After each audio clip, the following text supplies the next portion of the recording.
கசப்புக்கு பயந்து நிறைய பேர் பாவக்காவே சாப்பிட மாட்டாங்க. ஸோ பாவக்காவை இந்த மாதிரி சாப்பிட்டு பாருங்கள், கசப்பே இல்லாமல் சூப்பராக இருக்கும். ஸோ பாவக்காய் புளிக்குழம்பு எப்படி செய்கிறதுன்னு பார்க்கலாமா? வாங்க பார்க்கலாம். ஸோ கடாயில் நான் 2 டேபிள் ஸ்பூன் எண்ணெய் போட்டுட்டு, அப்புறம் பாவக்காவை நான் ரவுண்ட் ரவுண்டாக கட் பண்ணி அதில் இருக்க விதை எல்லாமே எடுத்துட்டேன். அதுக்கப்புறம் கடாயில் அந்த எண்ணெய் சூடான உடனே ஒரு பாவக்காய் பீஸும் போட்டு நல்லா நான் ஃப்ரை பண்ணி எடுத்துக்க போகிறேன். அது நல்லா ஃப்ரை ஆனதுக்கப்புறமா அதை வேறு பிளேட்டுக்கு மாற்றி எடுத்துட்டு, அதுக்கப்புறம் அதே கடாயில் இன்னொரு டேபிள் ஸ்பூன் எண்ணெய் போட்டுட்டு அதில் 1 டேபிள் ஸ்பூன் கடுகு, 1/4 டேபிள் ஸ்பூன் ஜீரகம், அதுக்கப்புறம் 2 பச்சை மிளகாய், கொஞ்சமாக கருவேப்பிலை போட்டு நல்லா நம்ம வதக்கி எடுத்துக்கலாம்.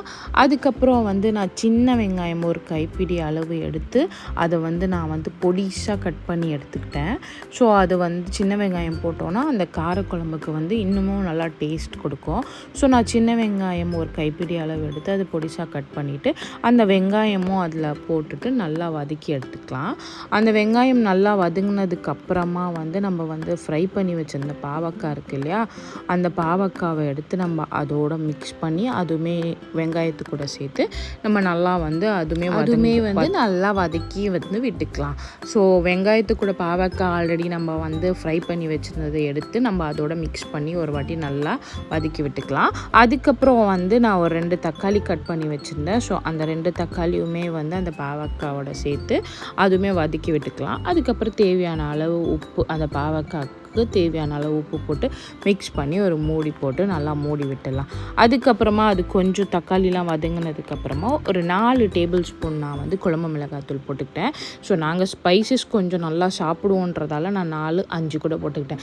ஸோ நீங்கள் என்ன மாதிரி ஸ்பைசஸ் எடுத்துப்பீங்களோ அதுக்கேற்ற மாதிரி ஸ்பூன்ஸ் நீங்கள் ஆட் பண்ணிக்கலாம். அதுக்கப்புறம் அந்த மசாலா போட்டதுக்கப்புறம் ஒரு டம்ளர் தண்ணி ஊற்றி அந்த மசாலாவோட பாவக்காவை நல்லா மிக்ஸ் பண்ணி விட்டுக்கிறேன். அதுக்கப்புறம் நான் ஒரு லெமன் சைஸில் புளி கரைச்சி வச்சுருந்தேன். ஸோ அந்த புளியை நல்லா கரைச்சி வச்சுருந்த புளியை நம்ம அந்த பாவக்காவோட ஆட் பண்ணிவிட்டு நல்லா கொதிக்க விட்டுடலாம். தேவையான அளவு தண்ணி ஊற்றி நல்லா நம்ம பாவக்காய் புளிக்குழம்பு கொதிக்க விடலாம். ஸோ ஃபைனலாக பாவக்காய் புளிக்குழம்பு நல்லா கொதித்து சுண்டி வந்துடுச்சு.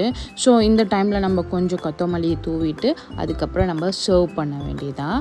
ஸோ இந்த பாவக்காவை வீக்லி 2 டைம்ஸ் எடுத்துக்கிட்டா ஹெல்த்துக்கு ரொம்ப நல்லது. ஸோ சுட சுட ரைஸில் இந்த பாவக்காய் புளிக்குழம்பு போட்டு மிக்ஸ் பண்ணி சாப்பிடும்போது அவ்வளோ டேஸ்டியாக இருந்துச்சு. ஸோ எந்த கசப்புமே தெரியல. கசப்பு சாப்பிட பயப்படுறவங்க கண்டிப்பாக இது ட்ரை பண்ணி பார்த்துட்டு சொல்லுங்கள். ஸோ சுவையான கசப்பே இல்லாத பாவக்காய் புளிக்குழம்பு ரெடி. So bye.